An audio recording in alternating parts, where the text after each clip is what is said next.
بسم الله الرحمن الرحيم. قال النبي صلى الله عليه وسلم: أفضل الصيام بعد رمضان شهر الله المحرم، او كما قال عليه الصلاة والسلام. نبی مہربان صلی اللہ علیہ وسلم فرمی چې د رمضان د روزې نه بعد بهترین روزې او د فضیلت ولا روزې دا د محرم د میاشتې چې د کیما میاشت شری دغه ته محرم میاشت وي، نو دا د محرم د میاشتې روزې فضیلت ده. یو حدیث رسول الله صلی الله علیه وسلم د دې فضیلت بیانوي: من صام یوما من المحرم فله بكل يوم 30 یوما. چا چې د محرم د میاشتې یو ورځونه ولا نو د دې وی میاشتې د روزې برابر ده. چې په محرم چې درې روزونه ولې لکه درې میاشتې روزې چونه ولې، چا لس روزونه ولې لکه لس میاشتې روزې چونه ولې، او چا چې یو ورځونه ولا گویا داسې دولکا یو میاشت روزې چونه ولې.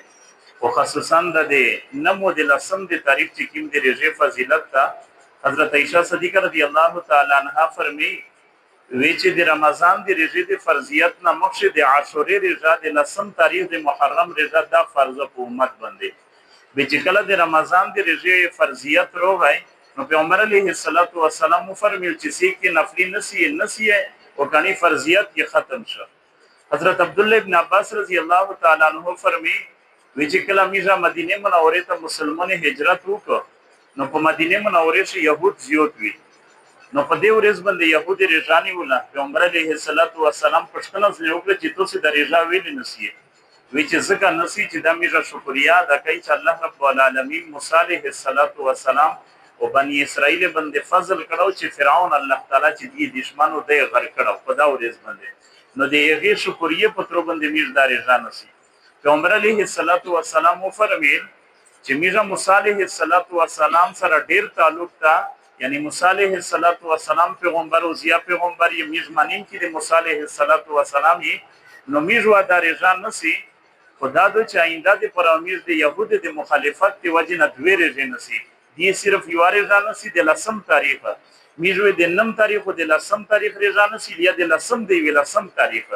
نو سیک چې د رضا نسی یې نو یو رضا د نه دو صحیح مکروه دو چې سیک نسی نو د دوی رضا د هم سی د دې ودینه او د جمعې رضا او کبه د ودینه پورې سړی نو سره ونیولا به د جمعې او د اول رضا چې کیند د اون سیدل فضیلت د الله د ملک او توفیق. الحمدلله رب العالمین والعاقبۃ للمتقین والصلاة والسلام علی رسول محمد وعلى آله واصحابه اجمعین.